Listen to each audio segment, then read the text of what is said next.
All right, here we are. Welcome to class, everyone. This video lecture, we'll go over chapter 10, hit some highlights of this chapter on antibiotics or chemotherapeutic agents. So our first set of learning outcomes are to state the main goal of antimicrobial treatments, explain the concept of selective toxicity, identify the sources for the most commonly used antimicrobials, describe two methods for testing antimicrobial susceptibility, and define the therapeutic index. Identify whether a high or low index is preferable.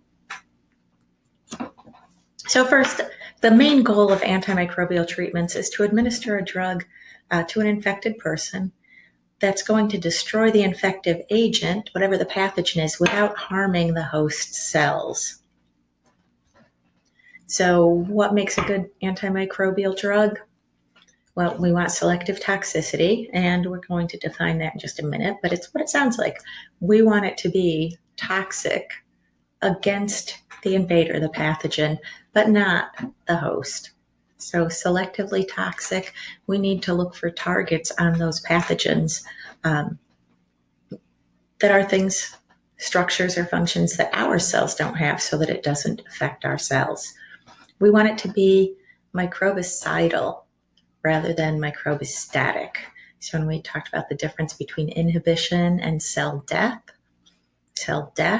microbicidal is a complete loss of reproductive capability. Even if I remove that chemotherapeutic agent, that agent of control, the bacteria, I give that bacteria its perfect environment, and it's still not going to be able to reproduce, as opposed to just inhibiting replication. But if I move it to a new substrate, to a new media that doesn't have that agent, it would then begin to metabolize and grow. So we'd rather kill it. We want them to be relatively soluble because they're going to function inside our body. They're going to be diluted in body fluids, so we need them to dissolve and spread and still function and remain potent long enough to act on the target population. We don't want it to be broken down or excreted prematurely. So in circulation, we want it to be active long enough to do the job. We want to find ways and compounds that don't lead to the development of antimicrobial resistance. So how do we do that? Things that are less genetically controlled might be preferable. So we talked about that with physical destruction. If we physically destroy a bacteria, that's sort of hard to develop resistance to. So things like osmotic pressure, you can't really develop resistance to that, or to plasmolysis. So we want it to complement or assist the host's defenses. We want it to help our immune system, not work antagonistically or replace it. So it's something that's going to help to do what we do naturally. We want it to remain active in tissue and body fluids. As we talked about, we want it to be soluble, to dissolve and circulate, but also still be active when it does that. It has to be readily delivered to the site of action of infection, reasonably priced, and it should not cause an allergic reaction in the host or predispose the host to other infections. So that's a lot to balance, and there's no such thing as the perfect antibiotic or antimicrobial drug that does all of these things. So we balance to get as many criteria, as many of these as possible. So that list included selective toxicity, and that just means our antimicrobial should kill or inhibit microbial cells, our pathogen, the invader, without simultaneously damaging host tissue.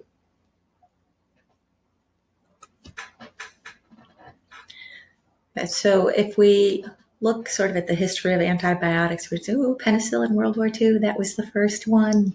But antibiotic agents have been around forever. Most bacteria will produce antibiotic compounds. Our good bacteria that we use prevent bad bacteria from growing on our bodies, from getting established. through antagonistic effects, including producing antibiotics that prevent the growth of other bacteria.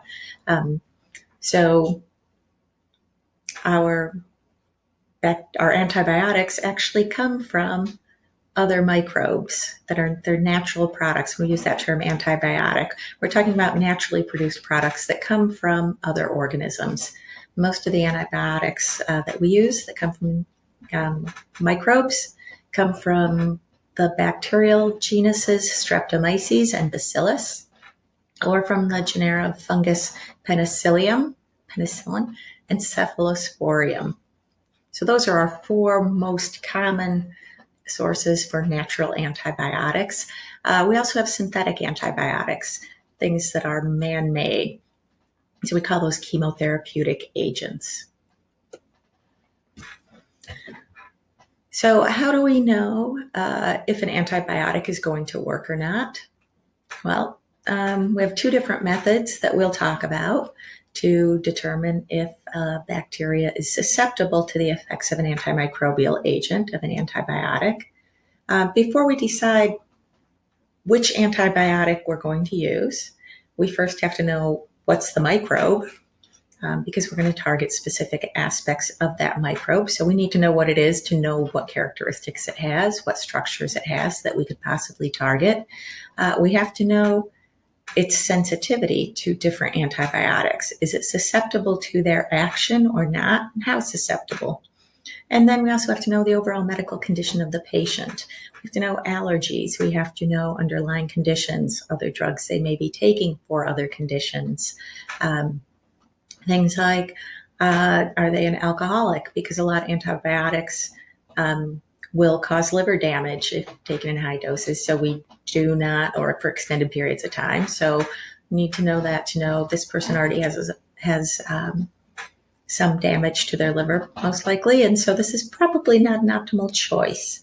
So kind of have to mix and match considerations from all of those items, as well as those characteristics that make the perfect antimicrobial. So the two methods, my numbering is a little off there. Two methods for testing antimicrobial susceptibility. The two methods that we're going to talk about are the Kirby-Bauer antibiotic sensitivity test. And this is something that you probably looked at in your virtual lab. And then minimum inhibitory concentration is another test that's done using that serial dilution process, but rather than dilute the bacteria, we're going to use dilutions of the antibiotic. So let's look at the Kirby-Bauer test. So with the Kirby-Bauer antibiotic sensitivity test, the first thing you do is you take your Petri dish, your plate, and you take your organism. You've isolated the organism, the suspected pathogen, and you have cultivated it, you've cultured it and gotten a pure sample. And from that pure sample, you are now going to lay a lawn of it down. So you would take a swab from your pure culture. So if we did a 4-way street plate, we have pure culture, then we grew that pure culture, maybe in broth. We'd take a sterile swab, and then we'd lay that sample down everywhere on the plate. Then we would take various, these are called diffusion discs. This is the agar disc diffusion is another name for this. So these discs are impregnated with a known quantity, known amount and concentration of various antibiotics. And the antibiotic, when we put it on our agar, will diffuse through the agar. So all of these are going to diffuse through. We use a special kind of agar called Mueller-Hinton. It's made to very exacting standards so that the diffusion rate is the same in all Mueller-Hinton plates. So I can compare one Mueller-Hinton plate to another, to another, to another, and these zones of inhibition should be relative so that I can compare them. So what happens is these antibiotics diffuse through the media around the disc, and we put this in the incubator and we let the bacteria grow, and there'll be growth, this nice thick dense growth that we see here all around those discs outside of this zone of inhibition where there is no growth. So that means the cells, we laid those cells down in a thick lawn, so there are cells in here, but they weren't able to replicate. So we didn't get growth. We didn't get an increase in population like we did in these areas here where there's heavy growth. So here, the bacteria are susceptible to the actions of these antibiotics. So now what we're going to do is we're going to go and we're going to measure the diameter of these zones of inhibition for each one of these. These are different antibiotics. So what's effective against the bacteria is related to the zone of inhibition, but it's not necessarily the same. There's not a standard size diameter that means, oh, this is susceptible, this is good, or this is bad. So we have a number of all those different considerations that we are going to use to develop this tool, which is called an antibiogram. And this gives a profile of antimicrobial sensitivity. And so what we have is the zone of inhibition, and we've got a number of measures here. These are in millimeters. So we measure those zones of inhibition and we compare it to this table, to our antibiogram. And we look for different drugs. So I come up here and I say, oh, for this drug, my zone of inhibition is 25, 26, 27, about 27 millimeters. What was my enrofloxacin? And that one's not on here. So I can't show you that. I would take whatever my zone of inhibition is, my measure, and I would compare it here. So here we have susceptible. Susceptible means the antibiotic works on it if the zone of inhibition is greater than 13 millimeters for bacitracin, greater than 18 millimeters for chloramphenicol, for erythromycin greater than 18. So I have a certain diameter I need to exceed to be considered susceptible. And you can see that's pretty large for some of these, 29 millimeters for penicillin. If that zone of inhibition is less than a certain millimeter, we say the antibiotic or the bacteria is resistant to that antibiotic. So we can see, even though I have a zone of inhibition, it might be smaller than indicated here. So for bacitracin, if that zone is less than 8 millimeters, I'm going to say, even though there's a zone of inhibition, I'm not using this because it's resistant. You can see here for penicillin, if it's less than 20 millimeters. So I can have a pretty big zone of inhibition and still consider that resistant, so not to choose that. I do have some space in between. Here, 8 to 12, well, it's not really resistant, or 9 to 12, but it's not really susceptible. Here, if it's larger than 12 but smaller than 18, not really, it's not susceptible to the antibiotic, but it's not really resistant either. And so that would be registered as intermediate. Why would we care if something's intermediate? Any ideas? Would you ever choose an intermediate? So in this case, you might consider an intermediate if your only other options aren't available, if the patient is allergic to the options that are susceptible, or those are the two big cases, allergic reactions, or this is the only thing that's available. If something in the patient's history precludes using it. So that was our Kirby-Bauer test. It's an agar disc diffusion, where we're going to measure the zone of inhibition. The second type is called the Minimum Inhibitory Concentration test. It's a dilution test. sometimes referred to as a tube dilution or a well dilution. And what we do is we prepare a series of dilutions. We're not diluting the microbe, we're diluting the antibiotic.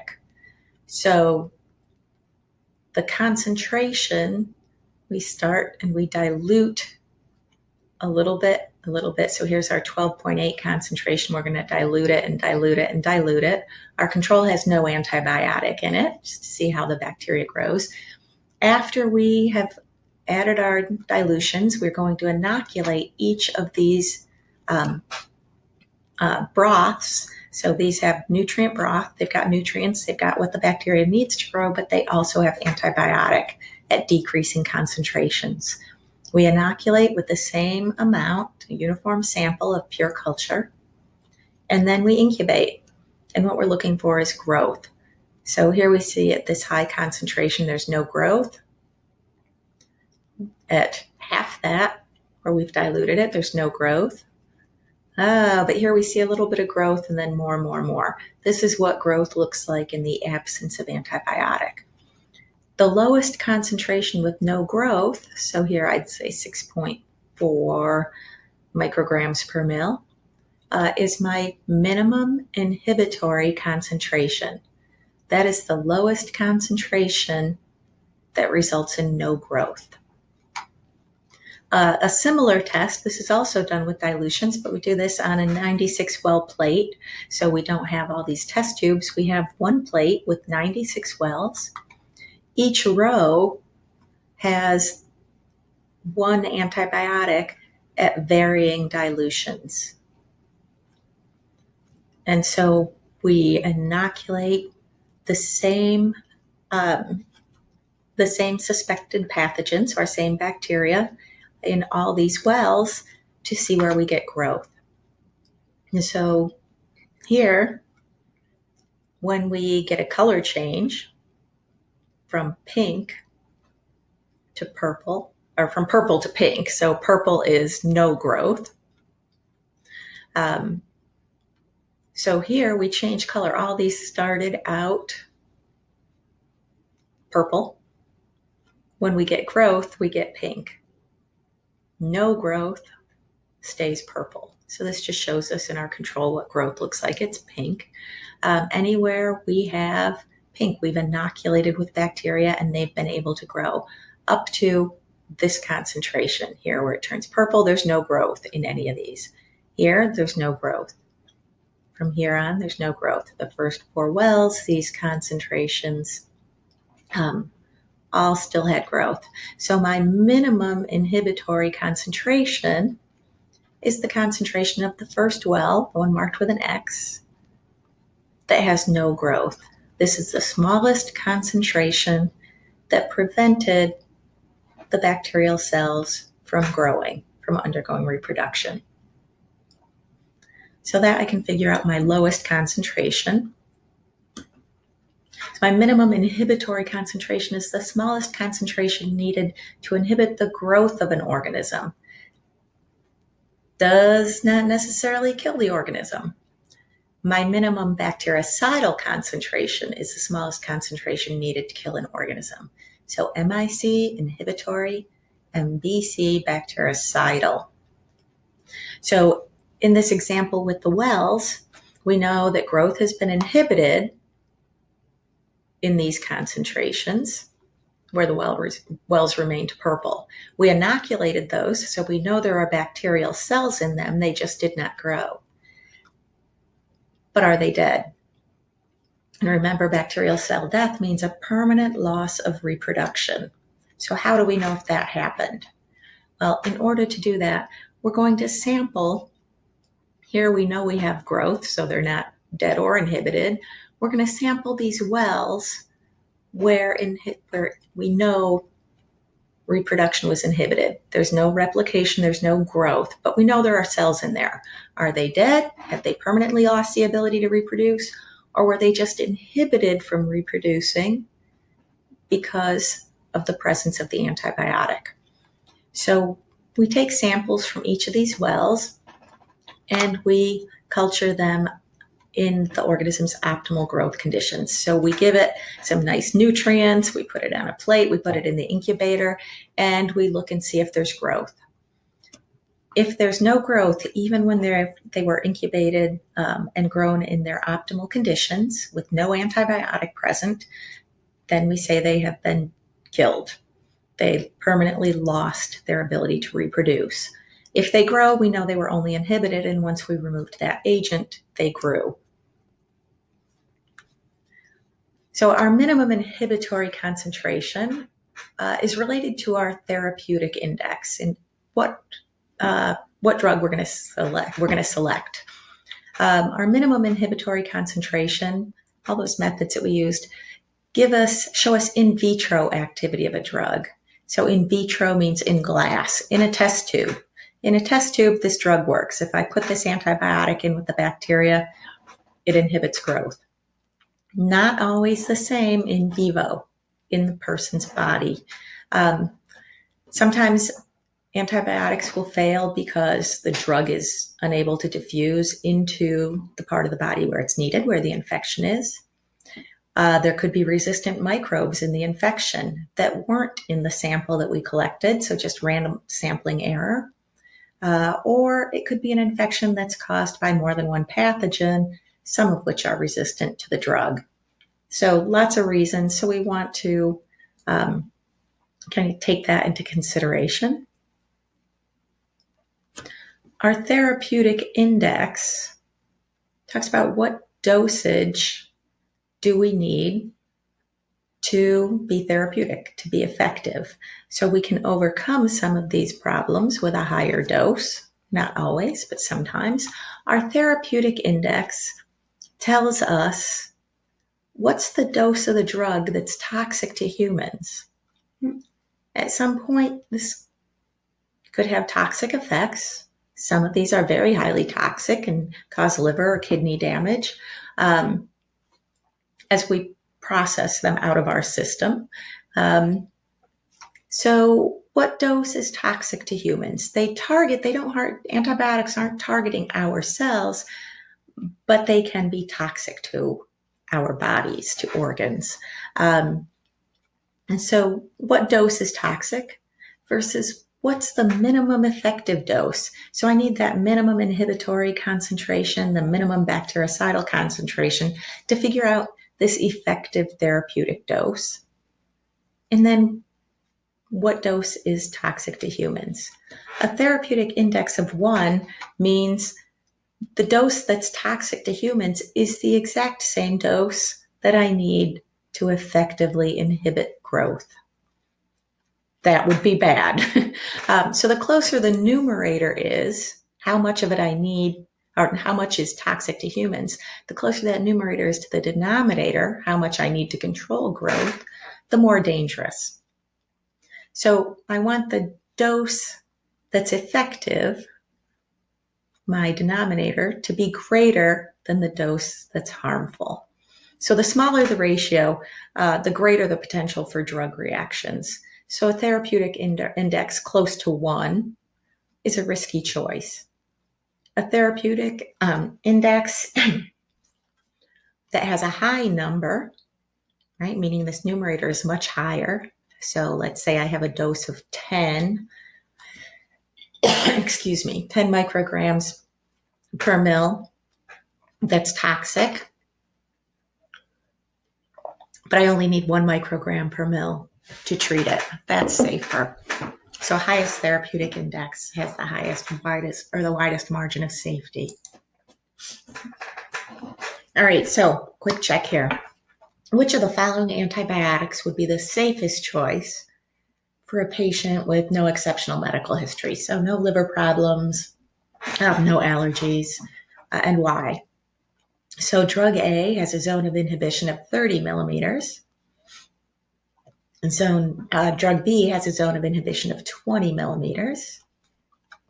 So smaller zone of inhibition,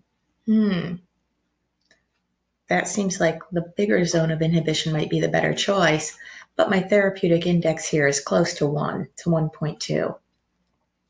That means the dose that's toxic is pretty close to my minimal dose that I need, as opposed to drug B, which has a high therapeutic index. So drug B, even with a smaller zone of inhibition, would be the preferred drug.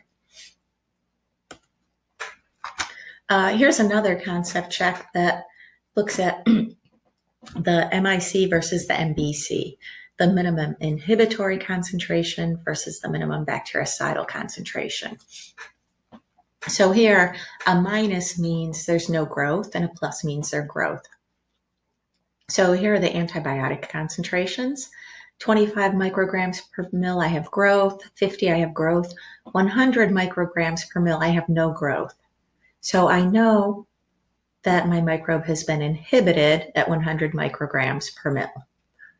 That's my minimum inhibitory concentration. I don't know if these are dead or not. I need to remove them from the presence of the antibiotic, put them in their optimal growth condition. So I'm going to subculture, put them in media and incubate and see if there's growth. Well, no growth, no growth. At 100 micrograms per mil, I did get growth. So I know that's only the minimum inhibitory concentration, not bactericidal. But here at 200 micrograms per mil, there's no growth. So that's my bactericidal concentration, my minimum bactericidal concentration. All right, now we're going to dive right into our antibiotics. We're going to look at the 5 major targets of antimicrobial agents, distinguish between broad and narrow spectrum antimicrobials, and explain the significance of that distinction. We want to explain the mode of action and identify microbes against which the various antibiotics are effective. So mode of action, which one of these targets do different antibiotics use? Explain the mode of action of penicillinases and their importance in treatment. So if we look at this penicillinases, we know they're an enzyme. And from the name, we can infer these are enzymes that act on penicillin. Actually break down the penicillin, so it's not effective. We're going to look very quickly at antifungal agents, talk about why anti-protozoan and anti-helminthic drugs are likely to be more toxic than antibacterials, and list 3 major targets of antiviral drugs. All right, our mechanisms of action are antimicrobial drugs. In this case, we're talking about antibiotics that target prokaryotes. So we want to look for targets that our eukaryotic cells don't have. So we can inhibit cell wall synthesis. We don't have a peptidoglycan cell wall. We can inhibit nucleic acid structure and function. The way we can do this, we have nucleic acids, and we have similar nucleic acids to bacteria. Our DNA and RNA are made out of the same nucleotides. What's different, though, are the enzymes that work on these, that produce these. So DNA polymerase is different in bacteria than it is in eukaryotes, and RNA polymerases. So we can look at how to alter how these work. We can inhibit protein synthesis. We're able to do this because eukaryotic ribosomes are a different size. So structurally, physically, they're different than prokaryotic ribosomes, so we can target them. We can interfere with cell membrane structure and function. That doesn't sound very good, does it, since we have cell membranes? But our way we're going to use this is on that lipopolysaccharide membrane on the outside of gram-negatives, because that peptidoglycan cell wall will prevent access to antibiotics to that cell membrane for some. So we're going to look at how we can break down that membrane. Sometimes, we have to get through that cell wall to get to the membrane. And then we're going to inhibit folic acid synthesis. This is a good metabolic pathway that we can interfere with that's targeted, because we don't make folic acid. We have to get that from the foods we eat. So we can look right at a metabolic process to interfere with folic acid synthesis. This image in your text is one you should pay attention to. I'm going to go through this pretty quickly. We've got specific sites on the ribosome where we can inhibit protein synthesis by having antibiotics that target specific sites on the ribosome.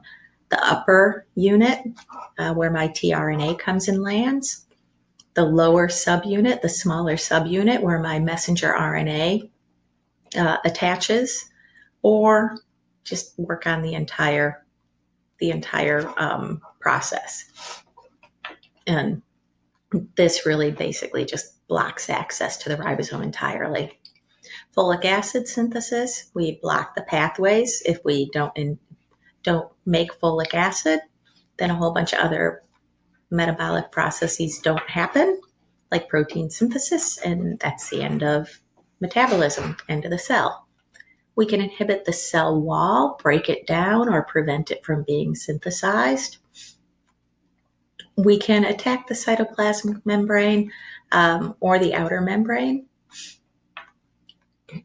And DNA and RNA. We can inhibit replication and transcription by inhibiting enzymes involved in that process. So RNA polymerase, if we inhibit the enzyme gyrase, it unwinds the bacterial DNA. We don't have gyrase, but we unwind the bacterial DNA with this enzyme. If we don't do that, then this bacteria is unable to replicate, and it can't be used to be transcribed either because my enzyme RNA polymerase has to get in here. So no transcription, no metabolism, and no replication if I can't get in there to replicate my DNA. So these lots of examples here. I don't expect you to remember all of these. I'll give you some of these you may be familiar with, others not so much. Here are the tricks that I use to remember these. So protein synthesis inhibitors, erythromycin. I remember RI and M, erythromycin. Ribosomes can't move forward along the messenger RNA. So going with my ribosomes and mycin move. Erythromycin, that's a tricky one, but just remember erythromycin, mRNA can't move. It's acting on my ribosome. Aminoglycosides and tetracyclines act on this bottom portion of my RNA where the messenger RNA attaches. Here's my MI, aminoglycosides, I've got a miss in here, MIS, aminoglycosides, cause misreading of mRNA. So where my messenger RNA attaches, so if I can mess up where it attaches, I can shift the reading frame and mess up protein synthesis. Tetracyclines actually come in here and block the attachment of the tRNA. So the tRNA is going to come into this site and then latch onto my messenger RNA, which is reading along here. Tetracycline prevents that connection from being made. So again, we block protein synthesis. Folic acid synthesis. So if we block and inhibit metabolism, sulfonamides, our sulfa drugs, are the ones that do this. And they block the enzyme that's needed to build folic acid's precursor, tetrahydrofolate. Without folic acid, we don't get DNA, we don't get RNA, we don't get amino acids, we don't get our proteins. So this is pretty important. And I remember that sulfonamides, those FO and folate. No folic acid, sulfonamides, folic acid. Cell wall inhibitors. Cell wall, I just attach all the L's. And you see not all of these have L's, bacitracin, vancomycin. They don't all have those, but penicillins, those are big. Penicillin, cell wall, all those illins attack the cell wall. For the cytoplasmic membrane, polymyxins, Polymyxins make the plasma membrane porous. Connect the P's and M's. Polymyxins make the plasma membrane porous. And then for DNA and RNA, quinolones, that QI, I just relate to curly. So quinolones prevent gyrase, unwinds. They prevent helicases or gyrases from unwinding DNA. So quinolones keep my DNA curly. Rifampin inhibits RNA synthesis. So no RNA synthesis because we inhibit RNA polymerase. Those are my tricky ways to remember the antibiotics, at least a few of them. So I hope they help. All right, concept check. Which of the following antibiotic modes of action will have the least toxic effect on a human cell? Antibiotic A acts on DNA replication. Antibiotic B acts on the cell membrane. And antibiotic C acts on the peptidoglycan cell wall. Yep, we have DNA, so might not be good for us. Cell membrane, yep, we have those. That would probably not be very good. Acts on the cell wall, we don't have peptidoglycan, so that would probably be the least toxic. All right, so spectrum of activity. When we talk about broad spectrum and narrow spectrum, broad spectrum means I'm not being very selective. I can hit everybody, gram-negative, gram-positives, chlamydias, rickettsias, broad, tetracyclines, very broad because their action, all those bacteria have those. Streptomycin, some gram-negatives, a little narrower. Penicillins, ooh, those attack cell walls. Well, our gram-positives have a nice thick cell wall, so they have to constantly be metabolizing the components of the cell wall. So it's a really good target, but primarily for gram-positives. Same thing with cephalosporins. I'm going to attack that cell wall, so better on gram-positives, although I can also affect gram-negatives. So broad spectrum means I'm not really targeting any one type of bacteria. We can target lots. We'd prefer to be as narrow and targeted as possible so that we can protect our good bacteria. Because while these select gram-negative, gram-positives, mycobacterium, they don't care if they're good or bad ones. And so they're not only attacking Streptococcus pyogenes, they're attacking the good streps or the good staphs. They don't care. So the more focused we can be, the better. Polymyxin, this is our plasma membrane, has probably the narrowest toxicity or spectrum of activity rather, going after that cell membrane because it has to get through that outer membrane first. It has a hard time getting through cell wall. So it can get to gram-negatives because it's got that outer membrane, can break that down, and then we only have a thin layer of peptidoglycan to get through to get to our inner membrane.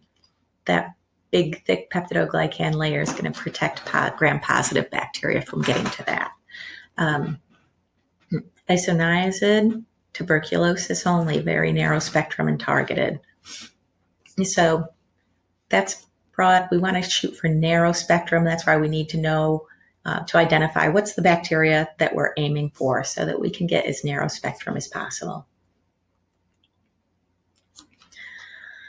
Treating fungal, protozoan, and Helminth infections, eukaryotic cells that are eukaryotic pathogens give us some special problems because when we're looking at antibiotics designed to act on bacteria, we can target specific structures that eukaryotic cells don't have.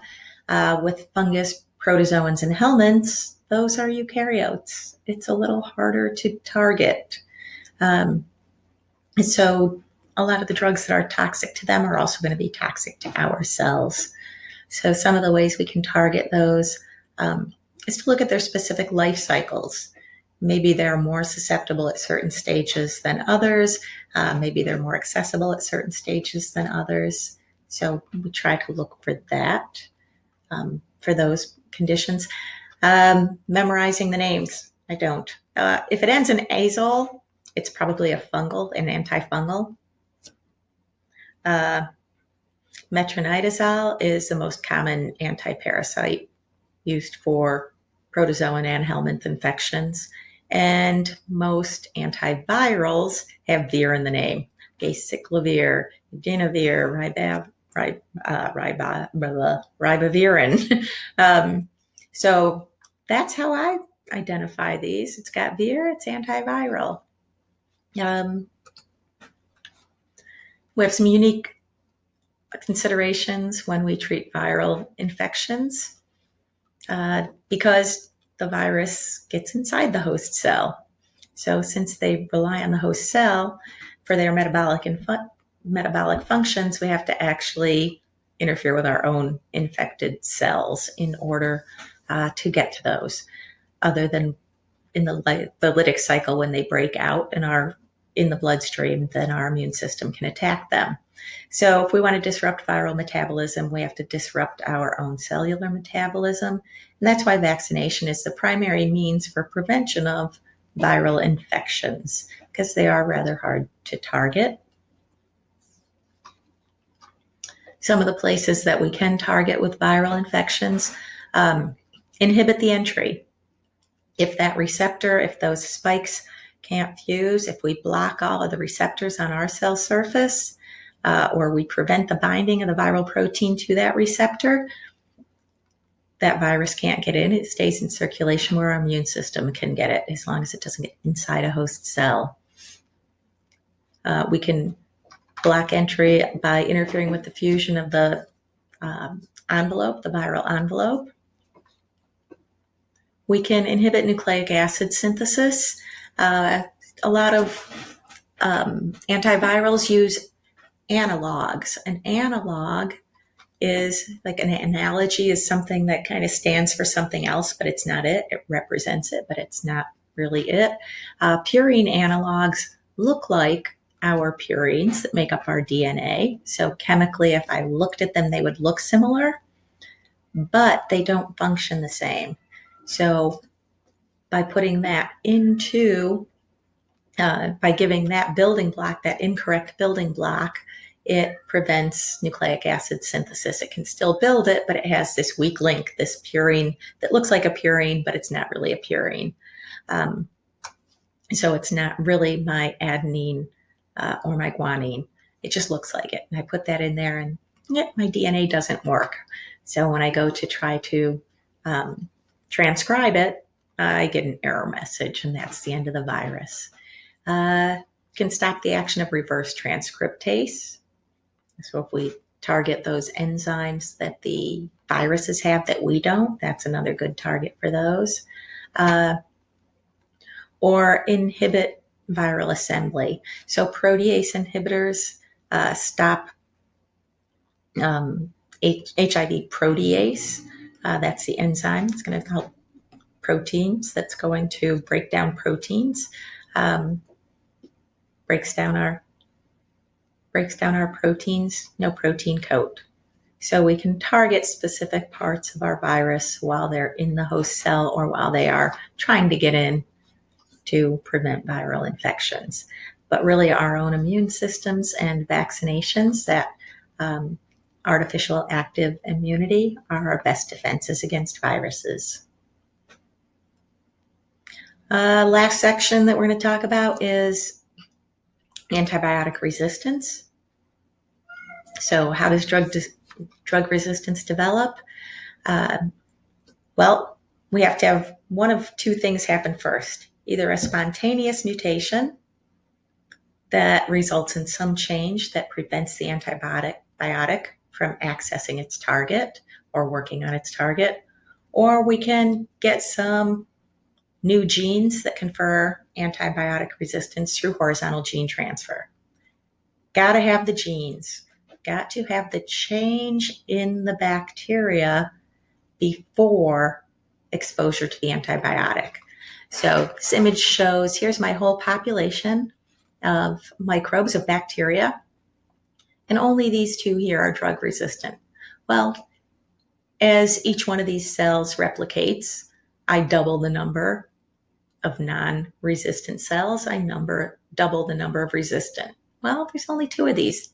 The increase in number isn't ever going to catch up to this. So they'll always be at a very, very low level in the population after that mutation occurs, or after another bacteria somewhere shared genes, horizontal genes. If this started as pure culture, then this is a mutation.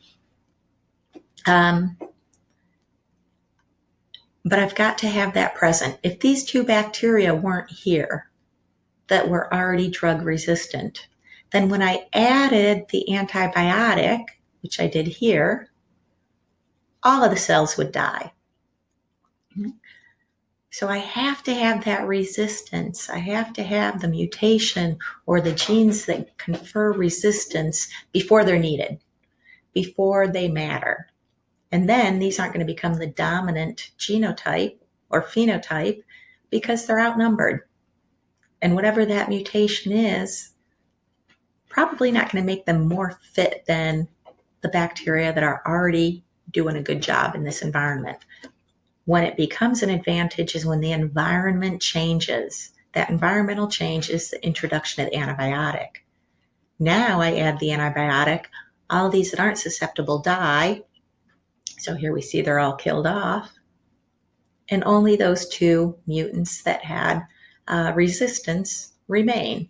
If they didn't already have the resistance, they'd be killed by the antibiotic. The antibiotic being introduced doesn't cause the resistance. It's already got to be there. It's not going to cause the mutation. That had to happen first. Because if it wasn't there, the antibiotics would work and kill them. So now after I've killed off all the competition, these two that have that gene, the mutation, are free to replicate and grow. And now all of their offspring are clones. And so they pass that mutation on. We get a superinfection, which is something that happens when antimicrobial therapy destroys all the beneficial or resident biota. So here, we're not looking here, we're looking at the pathogen. So this picture doesn't really go with this idea of superinfection. Superinfection is I'm taking an antibiotic, it kills off all my normal biota, and kills off the bad ones too. But now that I don't have my normal microbiota, all these other bacteria that were here in small numbers begin to overgrow, all the other microbes. Some examples of that, really, really common to get yeast infections or fungal infections after you take a broad spectrum antibiotic, because you kill off all of your normal biota, the ones that are producing those antagonistic antimicrobials and outcompeting the bad guys. You kill those off, and now I might have a few bad guys who are kept at very low numbers because of my good bacteria, and now they get to overgrow. So that fungal overgrowth, that yeast overgrowth, is an example of the superinfection caused by killing off all my resident good biota. So some ways to prevent that when we do have to take antibiotics, because again, antibiotics are wonderful, they're great, they prevented lots of death. But finding that balance between using them properly, and overusing them is a problem to reduce resistance. So we do have to use them, and we use them and we kill off all our good bacteria. We need to help out our bacteria. Some ways we can do that are with probiotics, which are live microorganisms, bacteria, that we take to replace those that we lose during antimicrobial therapy. So they help the biota that's already there, they restore it. We can use prebiotics. Prebiotics, rather than loading up, repopulating our bacteria, we're just going to give the bacteria that are there the nutrients that they need. So prebiotics are bacterial nutrients. We're feeding our good bacteria. Fecal transplants, you can read more about this. These are used to treat recurrent Clostridium infections. And they transfer feces from a healthy patient via colonoscopy. We're actually looking at ways to develop a pill to do this. But that healthy patient's normal biota is what keeps Clostridium difficile at bay.